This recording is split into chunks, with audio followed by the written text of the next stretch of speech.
Good morning and welcome to our Wisdom Advantage. Today we shall read 2 verses in the book of Proverbs, and then we shall share some few wisdom lessons. Proverbs chapter 16 verse 18 talks about pride goes before destruction and a haughty spirit before a fall. Pride goes before destruction and a haughty spirit before a fall. Then Proverbs 11:2 talks about when pride comes, there comes disgrace, but with humility comes wisdom.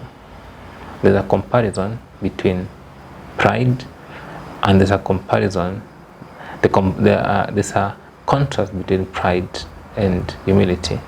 Now, pride is a very controlling spirit. It possesses you. And actually, if you are proud, sometimes you don't even know you are proud because it has controlled your mind. It has controlled your thoughts. You cannot even know that you are proud in the first place. And the root cause of pride is the devil himself. We understand what made the devil to be judged, because he was created an angel, was pride. Isaiah 14, when he wanted to be like God, I shall ascend and be like the Most High. And he was demoted. It is pride that made him orchestrate rebellion in heaven.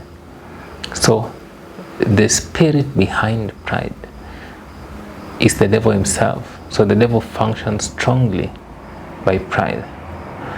Pride is a form of self-worship. The devil wanted to worship himself, not God. He wanted to worship, to take the glory that God was taking, and he was demoted. And so anytime pride controls you, you have an exaggerated form of self-significance. You want people to worship you. You want people to bow. If you're in high position, if you have resources, you want people to come and stoop to you. That's a form of pride, wanting people to worship you before you help them. That's how it functions. And then pride takes away the presence of God. On so many accounts, God has pronounced himself that he will always resist the proud and he will always give grace to the humble. So the moment that spirit takes control of you, the presence of God has to depart from you.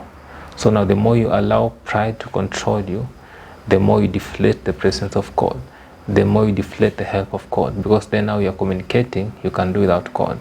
You can help yourself because you have the resources, because you have the position. You are now a God. That's how it functions. So it saps the presence of God. You cannot be proud and be a custodian of the presence of God. It cannot be possible. And also pride is very ungrateful. People who are proud, they cannot say thank you.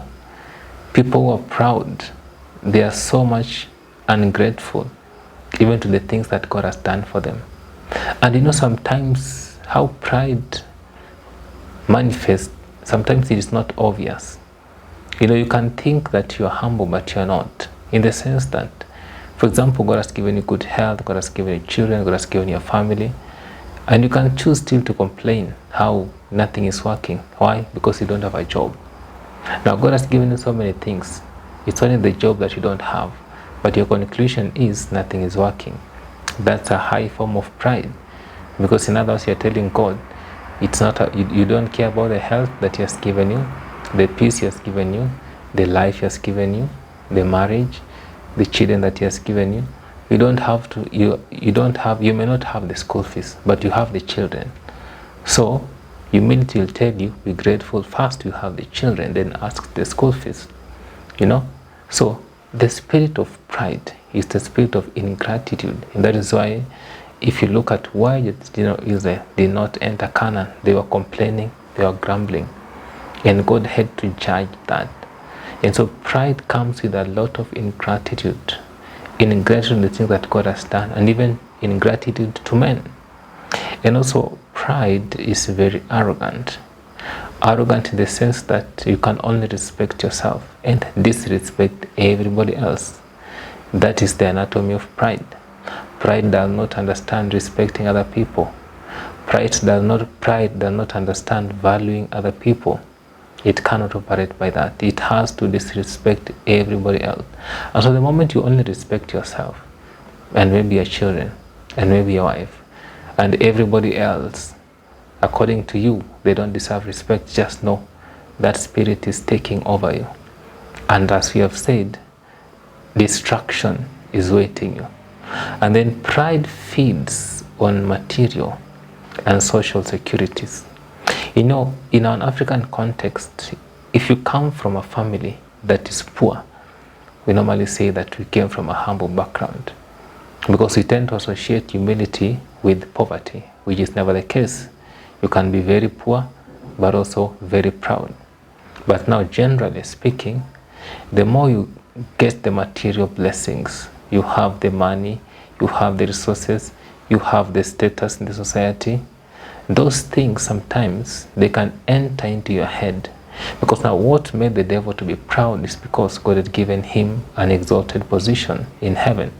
We are being told he was a cherub. We are being told he was gifted in music and he was beautiful and all that. Those things entered his head and he thought he could be like God.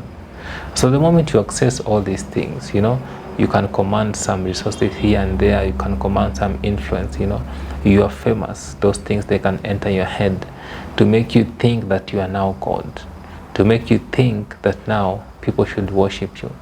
And so those kinds of things, they can just feed the pride that is already in you. Now, when you remain prideful, it is not a matter of if destruction will happen. It's a matter of when destruction will happen. Why? Because God himself will do it. You cannot sustain it. It will catch up with you in so many ways. And so the best thing is for you to recognize that you cannot fight God. Because to be proud is to fight God. To be proud is to tell God you can do without him. And so the moment you tell God you can do without him, then he can exempt himself and allow the devil to attend to you. And so the spirit of pride, or the status of pride, will make you susceptible to destruction. And so if you don't contain it, it is not a matter of if God shall destroy you, but it's a matter of when the destruction will happen. Now, on the flip side, humility, because pride, the opposite side is humility. Now, humility is strength and not a weakness. You know, sometimes people think to be arrogant is to be a man who is considered able, who is considered strong. But the real strength is in humility. It is never a weakness. Because now, the more you understand humility, the more you understand how you allow God to command his power. Because now, the word of God talks about humble yourself under God's mighty hand, and God shall lift you up. So meaning, if you want lifting, if you want God to fight for you, you must understand humility. And now, humility is considering other people better than yourself. We learned that in Philippians chapter 2.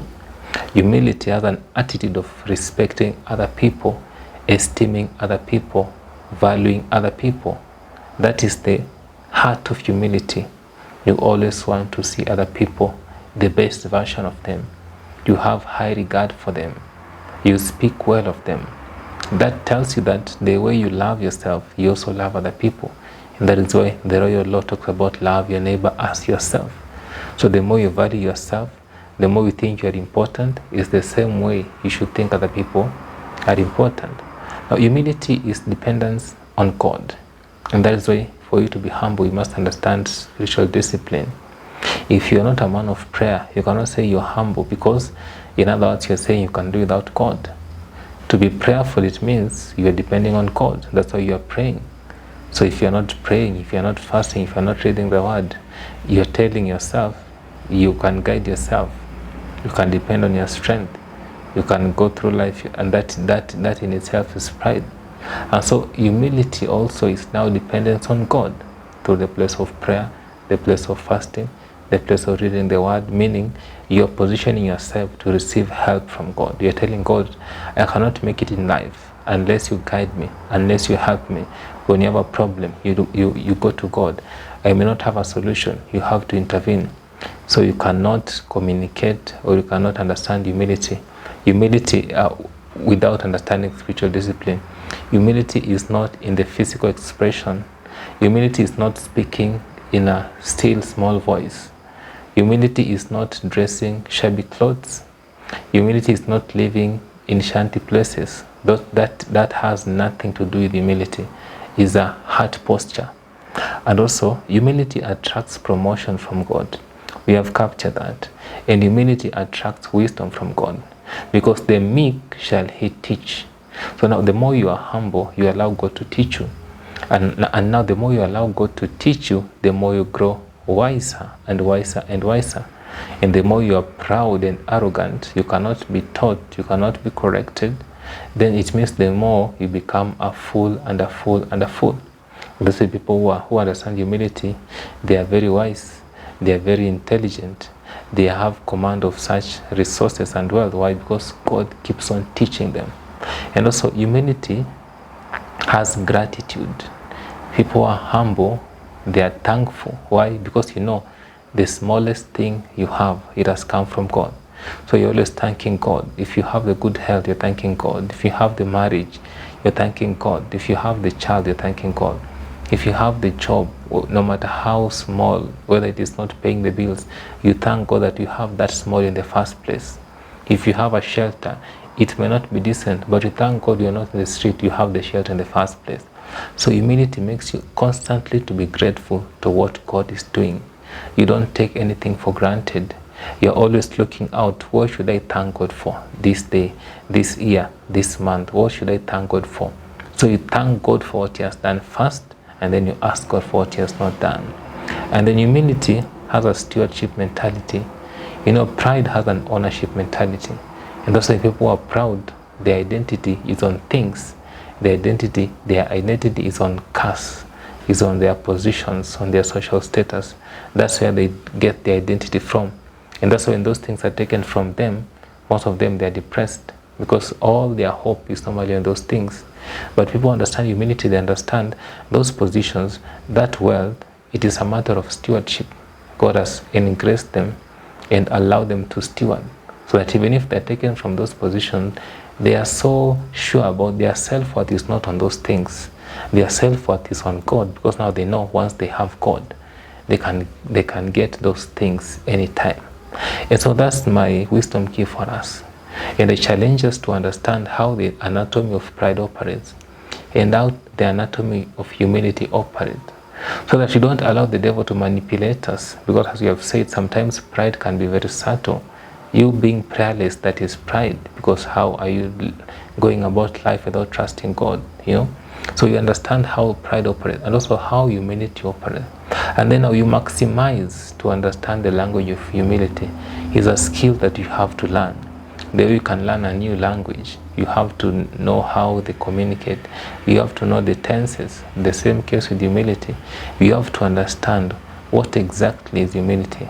Then as you take that posture, the Holy Spirit shall teach you how to pray, how to communicate, how to relate with others. And then now as you do that, because now God has promised where there is humility, he shall give grace. Where there is humility, he shall lift. Where there is humility, he shall teach.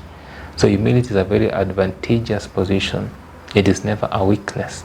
And so choose the path of humility and see the hand of God. Avoid the path of arrogance, wanting people to worship you. And because with that, it will come destruction. And so that's my inspiration for us this morning. I tend to believe it has been a blessing to you. You can write to us, share.